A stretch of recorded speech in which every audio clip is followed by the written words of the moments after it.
Meron akong binili ditong ginger, lemon, honey, turmeric. All in natural daw siya. So isa lang muna ang binili ko. Ito ang itsura ng botelya niya. Itong ginger, turmeric na may honey, ang i-check natin ngayon with our blood sugar kung magkakaroon ba ng spike. So sa isang baso, maglalagay lang tayo ng isang kutsara.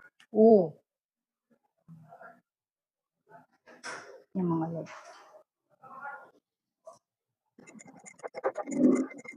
Bago natin inumin to, i-check na muna natin ang baseline ng ating blood sugar. 112 as of 10 a.m. Possible na meron tong spike sa ating blood sugar dahil sa honey. Pero tignan natin kung gaano kataas ang magiging spike niya sa isang kutsara.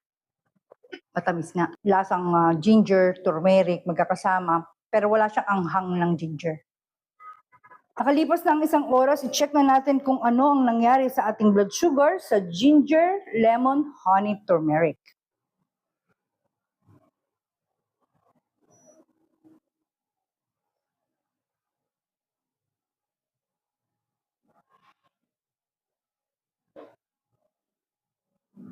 (141 as of 11:20 a.m. 29 milligrams per deciliter ang naging increase ng ating blood sugar sa isang kutsarang ginger and lemon honey turmeric. Although marami kang makukuhang benefits sa ginger, lemon at honey, pero para sa mga diabetic, hindi pwede ang isang kutsara. Lahating kutsara pwede na. Luya at lemon, malakas sila sa antioxidant. Malakas siyang makapag-boost ng immune system. That will be all for my today's journey. See you all tomorrow for my tomorrow's journey.